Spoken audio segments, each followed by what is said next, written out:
Hello, my name is doctor Ajay Kumar. आज हम कुत्तों में खांसी के कारण एवं उसके इलाज के बारे में बात करेंगे। कुत्तों में जो खांसी है उसके कारण generally bacterial and viral infection है। उसमें जनरली जो डिजीज़ होती है वो कैनल कफ होती है। इसके अलावा एलर्जीज होती है।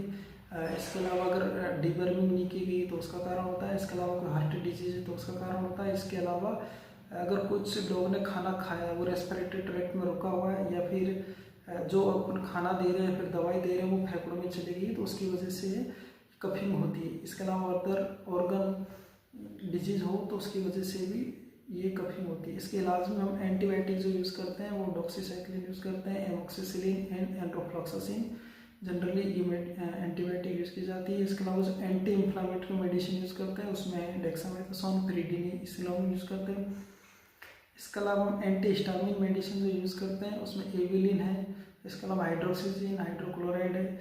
इसके अलावा हमें ट्रीटमेंट में डिवर्मिंग करनी होती है अगर डिवर्मिंग नहीं की गई है, और अगर फेफड़ों में अगर खाना चला गया तो उसकी वजह से स्वेलिंग होगी, इन्फेक्शन होगा, तो उसमें वही antibiotic, anti inflammatory, anti histamine medicine दी जाएगी।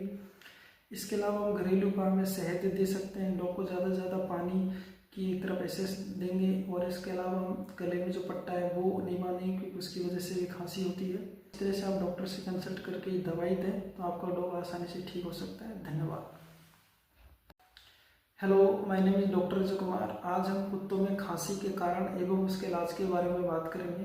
कुत्तों में जो खांसी है उसके कारण generally bacterial and viral infection है। उसमें जनरली जो डिजीज़ होती है वो कैनल कफ होती है। इसके अलावा एलर्जीज होती है। इसके अलावा अगर डिवर्मिंग नहीं की गई तो उसका कारण होता है। इसके अलावा कोई हार्ट डिजीज है तो उसका कारण होता है। इसके अलावा अगर कुछ लोगों ने खाना खाया वो रेस्पिरेटरी ट्रैक्ट में रुका हुआ है, या फिर जो अपन खाना दे रहे हैं फिर दवाई दे रहे हैं वो फेफड़ों में चली गई तो उसकी वजह से कफिंग होती है। इसके अलावा अदर ऑर्गन डिजीज हो तो उसकी वजह से भी ये कफिंग होती है। इसके इलाज में हम एंटीबायोटिक जो यूज़ करते हैं वो डॉक्सीसाइक्लिन यूज़ करते हैं, एमोक्सिसिलिन एंड एंड्रोफ्लॉक्सासिन।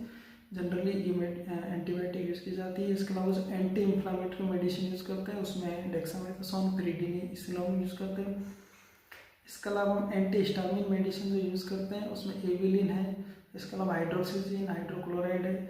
इसके अलावा हमें ट्रीटमेंट में डिवर्मिंग करनी होती है अगर डिवर्मिंग नहीं की गई है, और अगर फेफड़ों में अगर खाना चला गया तो उसकी वजह से स्वेलिंग होगी, इन्फेक्शन होगा, तो उसमें वही antibiotic, anti inflammatory, anti histamine medicine दी जाएगी।